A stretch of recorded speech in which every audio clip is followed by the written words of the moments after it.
parle des élus qui doivent être rassemblés. Au verset 32, il donne maintenant un type. Il donne une image. Voilà pourquoi nous disons que ce n'est pas nous qui avons commencé la typologie aujourd'hui. Je suis en train de combattre cette manière de voir.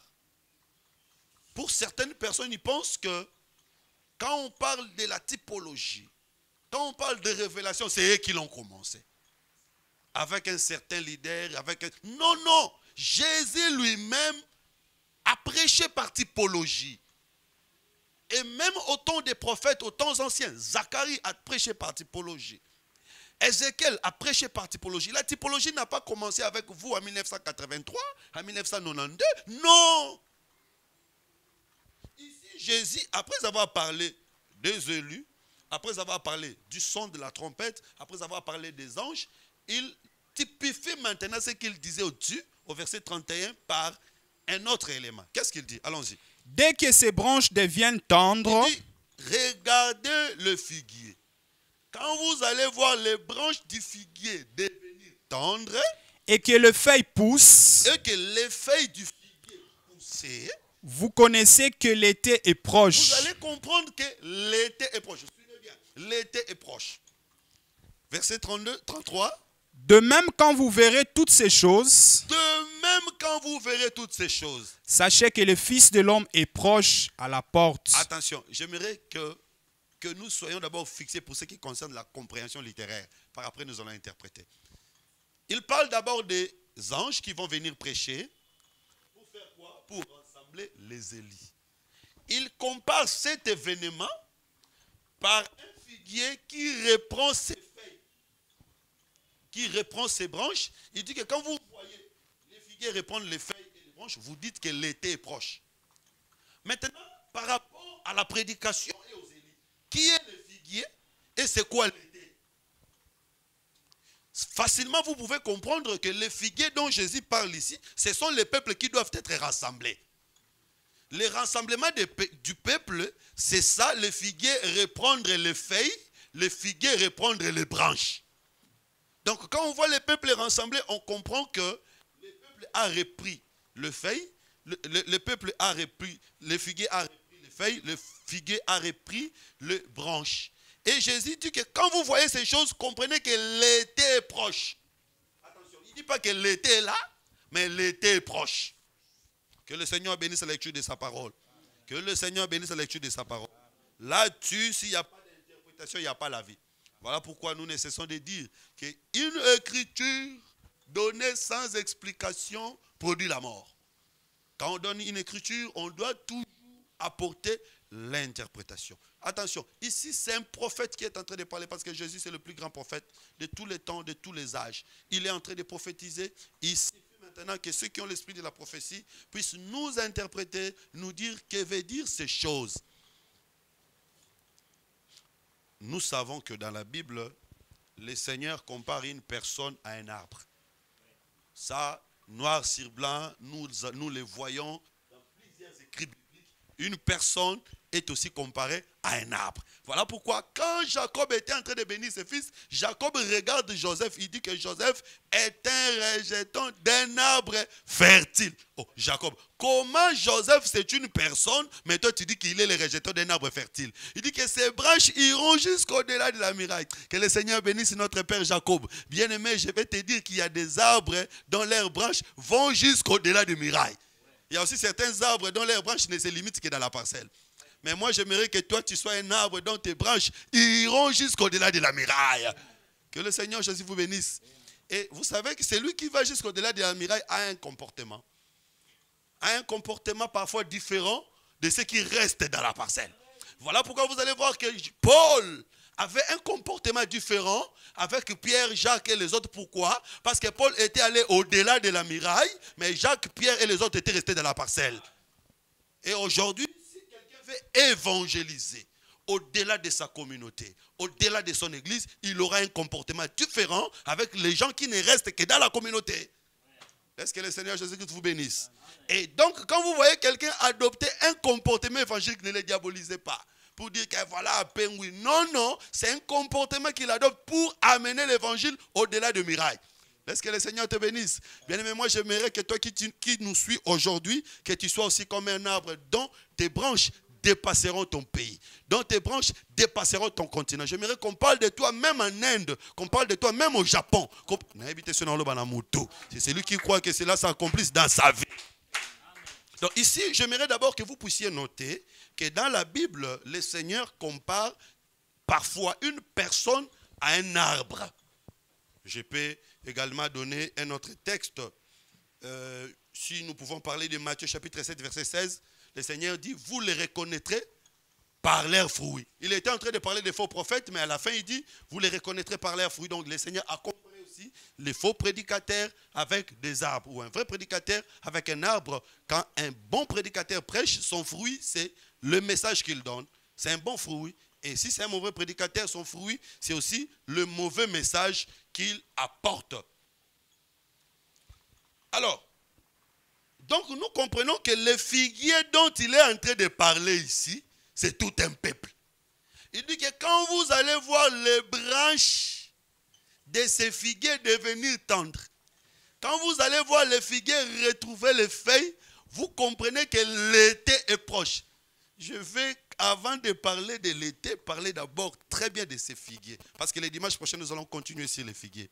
Bien-aimé, puisque tu es un arbre, il faut croire que même si aujourd'hui tu as perdu des branches, même si aujourd'hui tu as perdu des feuilles, tu retrouveras. Ça, c'est une promesse. Job l'avait même dit que l'arbre a de l'espérance. Si on le coupe, il se reproduira encore. Je crois que cet arbre-là dont Job parlait, c'est le Seigneur Jésus-Christ. Il avait de l'espoir, il a été coupé sur la croix, 3 jours après, il a encore repoussé. Mais je vais dire que toi aussi, tu dois avoir de l'espérance, parce que tel qu'il est, tel que nous sommes, même si tu as perdu quelque chose, crois que tu le retrouveras encore. Ah donc, ces figuiers, c'est un peuple, le peuple d'Israël, qui avait perdu des feuilles, qui avait perdu des branches, mais qui a l'espérance qu'il va retrouver encore les feuilles qu'il a perdues. Bien aimé, je vais dire aussi à celui qui me suit, tout ce que tu peux perdre est la foi que tu récupéreras. Mais c'est quoi les feuilles? Si le figuier c'est le peuple d'Israël, oui, nous disons Amen. Parce que vous savez, dans Matthieu chapitre 21, verset 19, Jésus était en train de marcher. Il voit un figuier avec des feuilles. Il sait que le figuier avait des feuilles. Jésus avait vu le figuier avec les feuilles. Quand il s'approche, il ne trouve pas de fruits. Il dit plus jamais que personne ne mange les fruits de cet arbre. Et le figuier s'est desséché.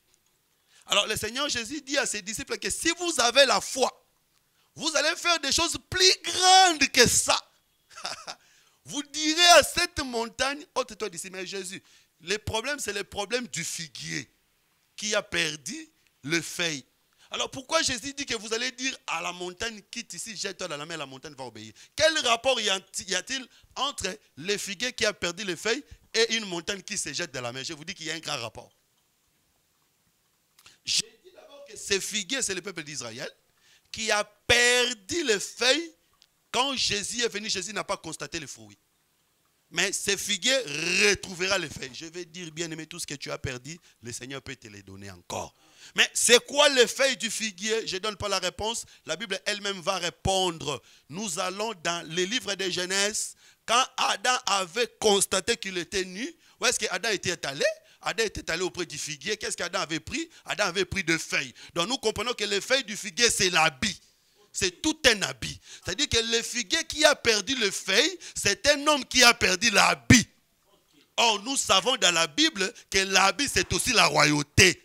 Souvenez-vous du livre d'Ésaïe qui dit, je n'ai pas un habit, je n'ai pas un pain, je ne suis pas médecin, ne m'établissez pas roi. Donc, avoir un habit, c'est être roi ou chef. N'est-ce pas que Joseph, puisqu'il avait l'autorité sur ses frères, son père lui avait donné un habit? N'est-ce pas que quand Saoul a déchiré les vêtements du prophète, le prophète lui a dit que tu as perdu la royauté? Donc l'habit représente la royauté, le royaume, le pouvoir. Voilà pourquoi nous disons que quand Adam est allé chercher les feuilles, Adam est allé chercher l'autorité. Donc nous disons que le figuier qui a perdu le feuille, c'est le peuple d'Israël qui a perdu l'autorité. Voilà pourquoi Jésus le dit d'une autre manière. Il dit aux disciples, vous aussi, si vous avez la foi, vous allez dire à une montagne, quitte ici. Vous savez que la montagne, c'est aussi l'autorité. C'est qu'aujourd'hui, nous avons aussi la possibilité de dépouiller les démons, de dépouiller les autorités, de faire perdre aux gens de ce monde leur pouvoir.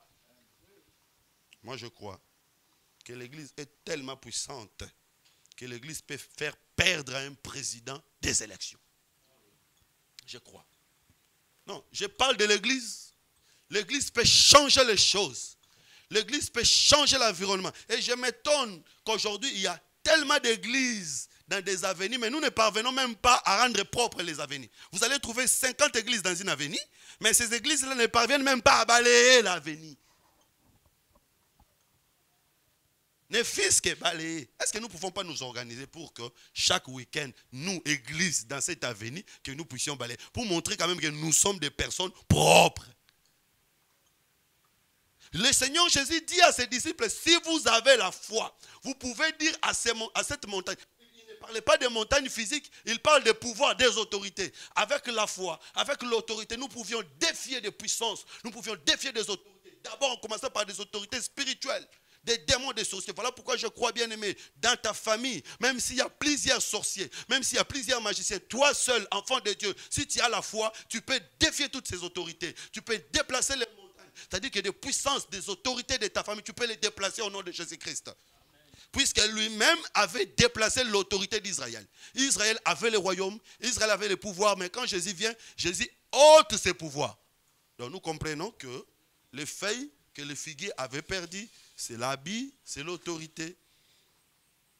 Mais un jour, le figuier va retrouver ses feuilles. Je dis que Israël va retrouver l'autorité, Israël va retrouver le pouvoir qu'il a perdu. Je vais aller loin pour dire aussi que le feuille, comme c'est l'habit de l'arbre, l'habit dans la Bible, c'est aussi les bonnes œuvres. Dire qu'un arbre qui a perdu le feuille, c'est une personne qui a perdu les bonnes œuvres. Il va retrouver ces bonnes œuvres-là. Ici, je ne parle pas de toutes les personnes, mais je parle des élus. Bien aimé, moi j'ai toujours dit qu'on ne devient jamais enfant de Dieu, mais on est enfant de Dieu. Et dans l'église, nous ne faisons que rappeler la nature de chacun de nous. Quand je prêche, je ne fais que rappeler la nature de Dieu qui est en toi.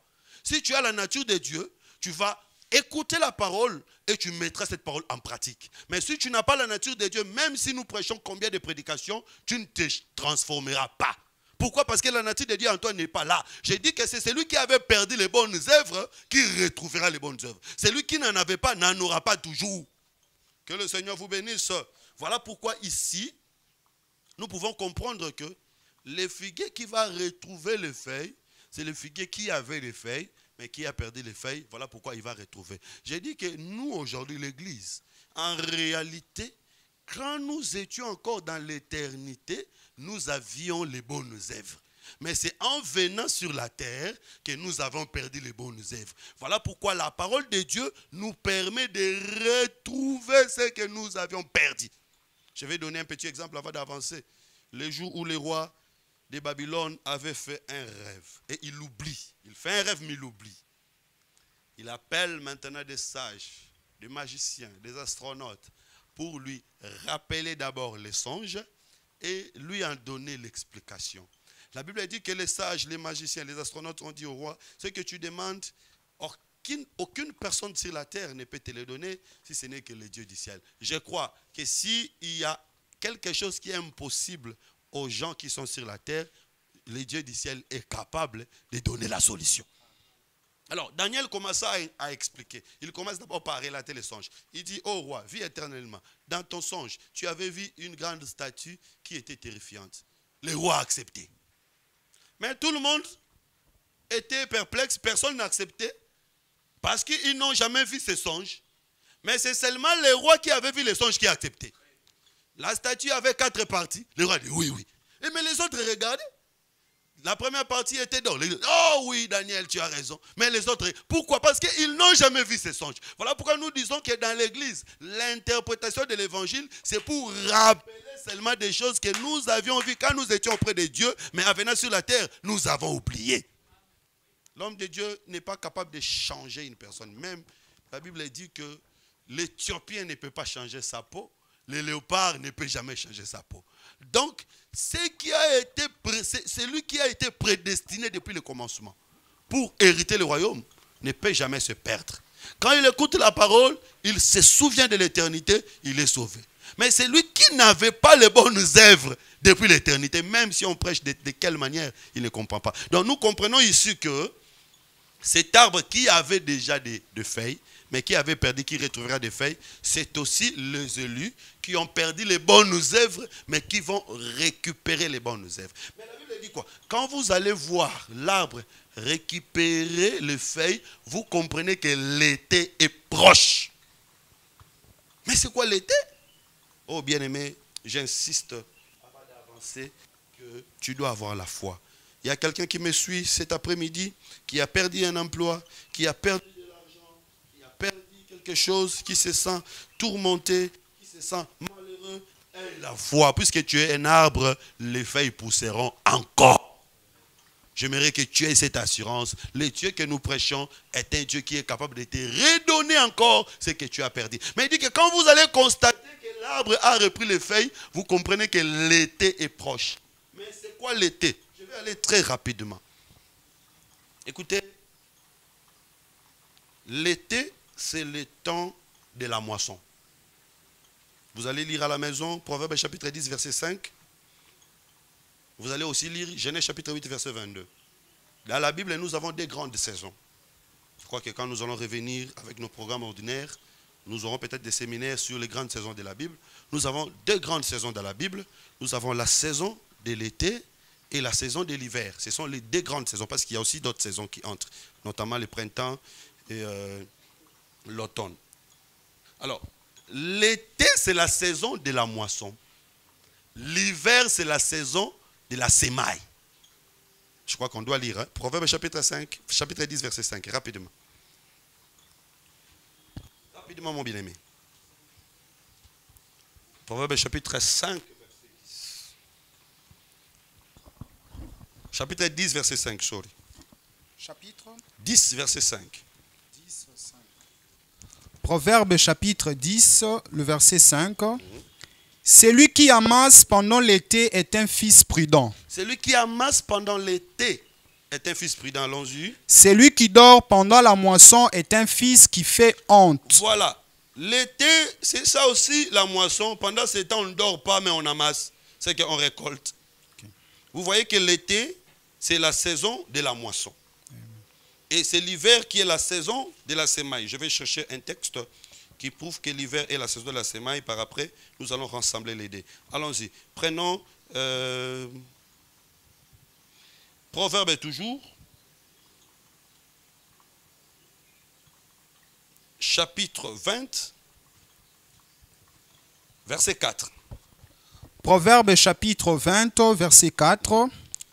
À cause du froid, le paresseux ne laboure pas. Voilà.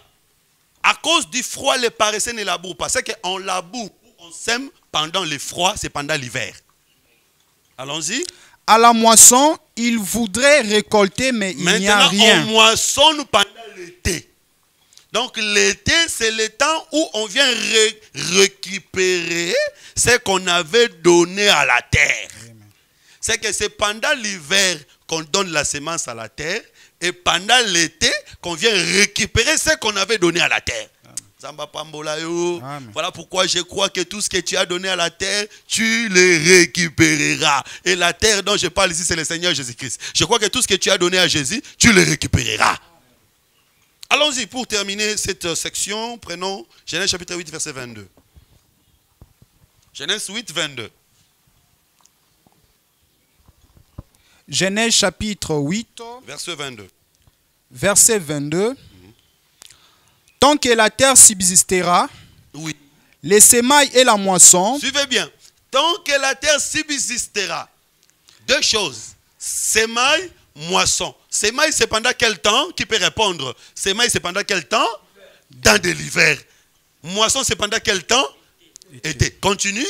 Le froid et la chaleur. Voilà. Tant que la terre subsistera, semailles et moisson, froid et chaleur Continue. L'été et l'hiver. Non, non. Lis bien. L'été et l'hiver. Été et hiver. Vous voyez, semaille, moisson, froid, chaleur, été, hiver. C'est pour dire que la semaille c'est pendant le froid, l'été ou la récolte c'est pendant la chaleur. Bien aimé, attention, s'il y a le temps du froid, c'est le temps de la paix. Il y a aussi le temps de la chaleur, c'est le temps de la colère. Donc quand vous voyez Israël retrouver tous ses fils, l'été est proche. C'est que la colère est proche. On ne dit pas que l'été est là, mais la colère est proche. Je vais parler d'abord du Seigneur lui-même comme étant le véritable semeur. Psaume 80, verset 9. Rapidement. Rapidement. Psaume 80, verset 9. Psaume 80, verset 9. Il faut être rapide. Chapitre 80, verset 9. Psaume chapitre 80, verset 9. Tu avais arraché de l'Égypte une vigne. Ici, c'est Dieu lui-même qui avait arraché de l'Égypte une vigne. Pourquoi Dieu avait arraché de l'Égypte une vigne? C'est que c'est lui qui avait sémé cette vigne. Alors, remarquez maintenant, quand Dieu était venu sémer la vigne, il n'y avait pas de problème. Il avait sémé la vigne dans la paix. Ça, c'était l'hiver.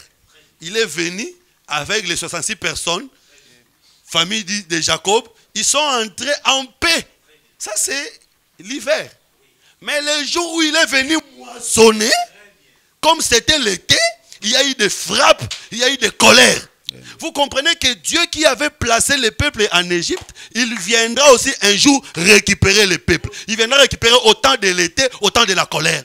Voilà pourquoi j'ai dit que l'église aussi c'est une sémence que Dieu a placée dans le monde. Un jour, Dieu viendra aussi récupérer. Oh, je vais dire à quelqu'un, même si tu te trouves aujourd'hui dans la souffrance, tu te trouves aujourd'hui dans des problèmes, crois aussi que tu es une sémence que Dieu a placée. Un jour, il viendra te récupérer. Et j'ai dit aussi que Israël, comme un peuple que Dieu abandonnera dans la souffrance, Dieu viendra un jour récupérer ces peuples. C'est ça l'été.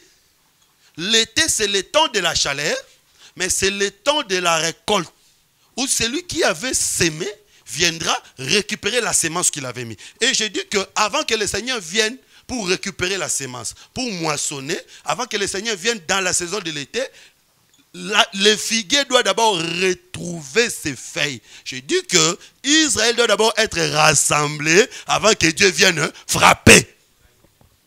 Et j'aimerais aussi parler de l'enlèvement comme été, avant que le Seigneur vienne récupérer son église pour l'amener dans l'enlèvement. C'est ça aussi, récupérer la sémence. L'église comme figuier doit aussi retrouver les feuilles. C'est-à-dire que l'église doit d'abord atteindre la perfection avant que le Seigneur vienne dans l'été pour récupérer le peuple. Je vais t'exhorter, te consoler dans l'évangélique pour te dire que toutes les promesses de Dieu dans ta vie doivent d'abord s'accomplir avant que l'enlèvement ne vienne. Priez pour moi parce que moi il faut que je construise d'abord des immeubles avant que l'enlèvement ne vienne. Donc, ceux qui n'ont pas immeuble, je crois que c'est une promesse. Le Seigneur m'avait promis que je construirai des immeubles. Donc, priez pour que ces promesses-là s'accomplissent. Il faut prier. J'aimerais dire à un frère, peut-être que nous attendons seulement ton mariage pour être enlevé. Voilà pourquoi, n'aie pas peur. Même si tu n'as pas encore acheté telle chose, même si tu n'as pas encore atteint tel niveau, crois qu'avant que l'été n'arrive, moi je dois d'abord produire des feuilles. Et des feuilles abondantes, j'aime ça. Parce que l'arbre doit produire des feuilles abondantes. Là on dit maintenant que l'été est proche. Donc quand vous voyez, maintenant moi votre frère en train de construire, vous dites, ah voilà bientôt. Que le Seigneur vous bénisse. Non, je ne vais pas parler seulement de la production sur le plan matériel, mais je vais aussi parler de la production sur le plan spirituel. Quand vous allez voir un frère en train de craindre Dieu, voir un frère en train de marcher dans la sainteté, voir un frère en train de bien prêcher, vous dites que non, puisque nous atteignons ce niveau de la prière, ce niveau de la sanctification, ce niveau de l'enseignement, c'est que bientôt l'été est proche. Et je dis qu'aujourd'hui, l'été est encore loin. Quand je regarde le comportement des saints, quand je regarde des querelles entre les prédicateurs, je dis que l'été n'est pas encore proche, l'été est encore loin, parce que l'arbre n'a pas encore toutes ses feuilles. Laisse que le Seigneur Jésus-Christ vous bénisse. Oh oui, je crois que les feuilles ici, ce sont aussi des fils du royaume. Parce que le Seigneur compare aussi les fils avec les feuilles qui seront balayées par les vents. Alors, donc ici, nous comprenons que l'été, c'est le temps où Dieu viendra récupérer. C'est le temps de la colère. Je vais aller un peu plus loin pour dire que l'été, c'est aussi le temps où le Seigneur viendra récupérer ce qu'il a donné à l'Antichrist. C'est ça aussi la moisson. C'est Dieu qui... Si vous lisez Apocalypse chapitre 13, on dit qu'il lui fit donner le pouvoir. Qui lui a donné ce pouvoir?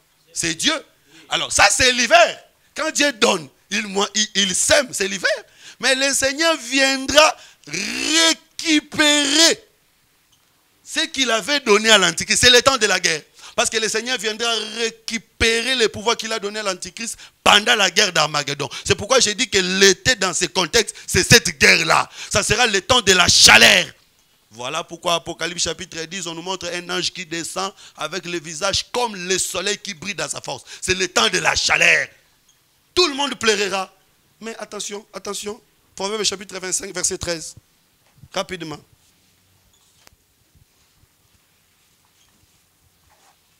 Proverbe 25, verset 13. Proverbe chapitre 25, le verset 13. Oui.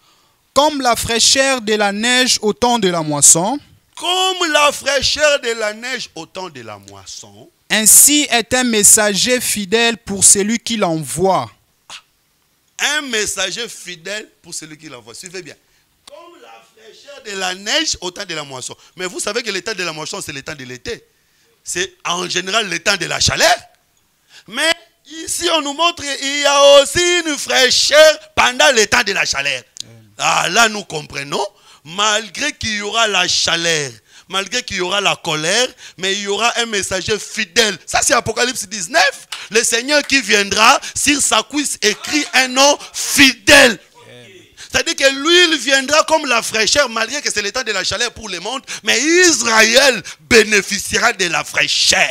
C'est là où je vais parler de notre temps aujourd'hui. Le monde est bouleversé, le monde est tourmenté par la chaleur du coronavirus, mais nous croyons qu'il y a la fraîcheur de la neige que nous recevons à travers le messager fidèle qui est le Seigneur Jésus-Christ.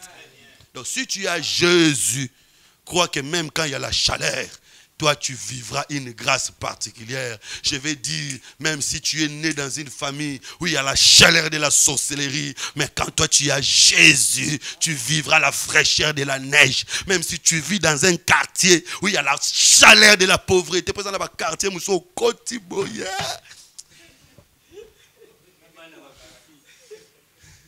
Directement, on m'a dit, comme au côté de oui. Mais malgré ça, tu vivras la fraîcheur du message. Il y a des endroits où tu ne peux même pas subsister. Koulouna, insécurité. Mais j'aimerais te dire de croire. Et je vais dire seulement que le monde, ce n'est pas le monde de la sécurité, c'est le monde de l'insécurité. Je suis étonné de voir même aux États-Unis les gens en train de réclamer la liberté, les droits de l'homme. Si les Américains sont en train de marcher pour réclamer les droits de l'homme, que ferons-nous? C'est pas possible. Mais où est-ce que nous allons aller? Tout le monde se bouscule vers des loteries parce qu'aux États-Unis, on respecte les droits de l'homme. Mais voilà maintenant. Donc nous comprenons que nous sommes sur une terre d'insécurité. Mais puisqu'il y a un messager fidèle qui vient, nous serons en sécurité. Non, bien aimé, revenons en Égypte. Quand Dieu était descendu dans sa colère pour frapper l'Égypte, c'était le temps de l'été. Mais un messager fidèle était venu à Goshen. Le messager fidèle, c'était qui? C'était l'agneau qui était mort. Voilà pourquoi le peuple d'Israël avait reçu la chaleur de la neige pendant l'été. C'est impossible de voir la pluie pendant le temps de la sécheresse. C'est impossible de voir la neige pendant le temps de la chaleur. Je te dis que tu vivras un miracle. Ça, c'est le miracle de Dieu. Bien aimé, quand les hommes ne s'attendront pas, c'est là où tu verras quelque chose au Kamusabatu. Et nous avons un Dieu de miracle. Il te donnera la neige pendant l'été. Il te donnera la solution pendant qu'il y a des problèmes. Il te donnera des enfants pendant que les médecins ont vu que tu es stérile définitivement. Il te donnera l'argent pendant que les gens de ce monde diront que c'est fini pour toi. Et je crois que le Seigneur fera avec nous de grandes choses.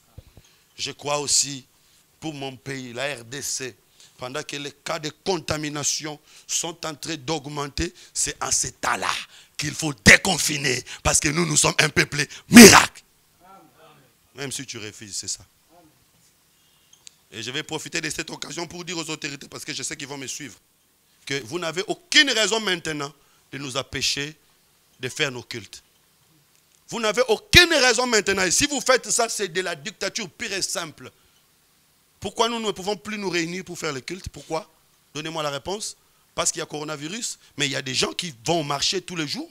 Et dans des marchés, il y a des grands rassemblements. Avec des gens que nous ne connaissons même pas. Nous nous bousculons avec des gens que nous ne connaissons même pas. Mais l'église, c'est une famille. Nous nous connaissons. Donc si nous pouvons aller au marché avec des cache-nez, permettez-nous aussi de venir au culte avec nos cache-nez sans problème. Aujourd'hui, venir au culte est devenu comme un problème. Avant d'entrer dans un lieu de prière, tu regardes à côté s'il n'y a pas un policier. Comme si quelqu'un qui est en train d'aller voler. L'église, c'est comme le roi Moutaoussa, le kobo, est-ce que les Kamboza, c'est ma côte? Alors que... Non, mais s'il vous plaît, s'il vous plaît, s'il vous plaît, s'il vous plaît, chère autorité. Si pour vous la prière n'est pas importante, pour nous c'est important. Pour nous, c'est vital. Donc, il n'y a aucune raison maintenant, il n'y a aucune raison. Okay. D'ailleurs, demain, je vais écrire une lettre au Premier ministre. Je vais l'écrire. Attention, au comment. Pour demander le déconfinement des églises. Et nous sommes dans un pays laïque où il y a des gens qui disent non, non, mais si toi tu ne veux pas prier, tu restes chez toi. Les gens disent non, non, il ne faut pas. Mais si tu ne veux pas prier parce que tu as peur de la maladie, reste chez toi. Mais ne nous empêchez pas, nous qui voulons prier, de prier. Et nous avons compris qu'en réalité, coronavirus n'est pas plus mortel que la malaria. En réalité, coronavirus n'est pas plus mortel que les autres maladies, Ebola et les autres.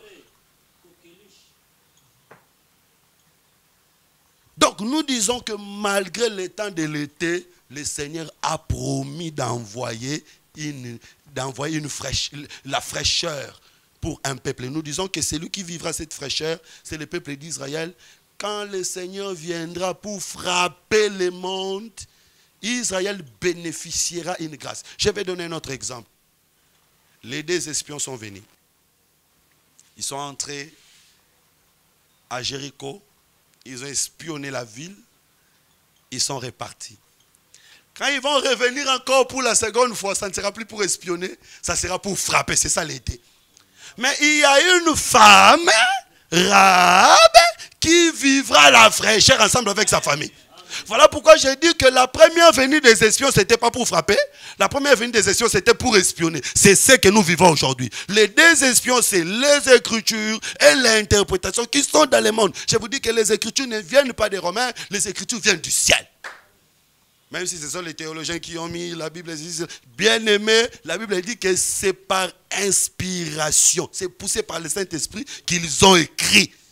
Donc cette inspiration-là et l'interprétation, c'est ça les 2 espions que nous avons aujourd'hui, qui sont en train de regarder ce que le monde est en train de faire et ils rentreront pour donner le message. Mais qu'est-ce que nous allons retenir d'eux? Le fil cramoisi, c'est ça le symbole du salut. Quand ils reviendront pour la seconde fois, le monde sera frappé, mais nous serons épargnés. Gloire soit rendue au Seigneur, parce que la maison de Rahab, c'était aussi une maison, une chambre haute. Je dis que l'église, c'est une chambre haute qui se trouve à la muraille, qui ne se trouve pas à l'intérieur de la ville, mais à la muraille. Donc un enfant de Dieu doit être à l'extérieur du système mondial. Je crois, bien aimé, que l'été viendra.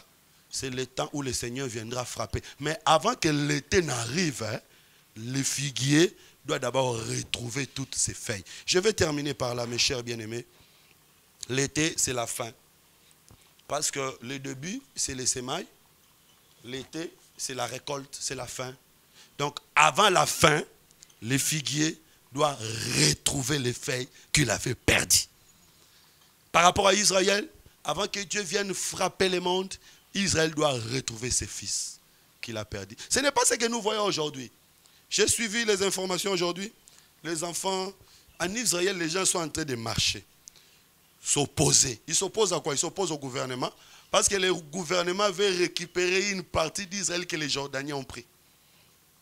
talana ba mobana Israël ba komoboya makambo babi boyo ki nous reçoit tambo ki nous reçoit susu mabele wana ba palestinais ba kotomboka ba bombe ko banda liso tolingi makambo te botikela ba palestinais wana biso to vanda ka koto. Donc aujourd'hui ils ont même peur de récupérer leur propre terre. Mais je vous dis que le Seigneur viendra dans sa force et dans sa puissance. Voilà pourquoi nous disons que la politique ce n'est pas ça la prophétie. La prophétie, c'est autre chose.